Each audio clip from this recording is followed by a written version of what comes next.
लोगोफोर फंनैसो खोथा रायलायनो आखायाव लालायबाय नै भिडिअ फिसा बानायलायबाय रिल्स। बेनो जाबाय लोगोफोर, जों बयबो मिथिखागौ भगबानानो दाना हरग्रा, भगबानानो लांफिनग्रा। नाथाय माखासे सुबुंफोरनो ओरैबायदि हरदों, भगबानासो हरदों ना खाफालासो लिरनानै फैनाय ना मायानि गेलेनाय, बेखौ बुजिस' हाया ना लोगोफोर। बेनो जाहैबाय सोरबा बायदिनो खस्थ'नि गेजेरजों जिउ खुंनाय, बेफोरबायदि थेला हरदों।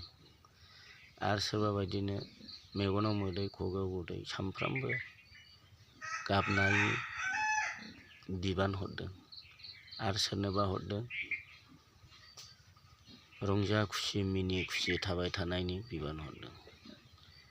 बेफोरखौ बिजिरनानै नायोब्ला भगबानासो हरखानाय ना जोनोमावसो फैफाखानाय ना मायानि गेलेनाय ना खाफालनि लिरनाय, बेखौ लोगोफोर बुजिस' हाया, नंगौना नङा?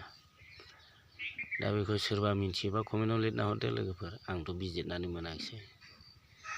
भगबाना हरनोबोथ' भगबाना इसेबां खस्थ'यै मावनानै जानायखौ गावसोर खांनाय हिसाबै, गावसोरनो हरनाय हिसाबै नायनानै थानो हागोन दा बेनो आरोखि आंनि बुंनाया। भिडिअखौ नायना मोजां मोनोबा लाइक, कमेन्ट, शेयार खालामना हो लोगोफोर। बेखिनियानोसै।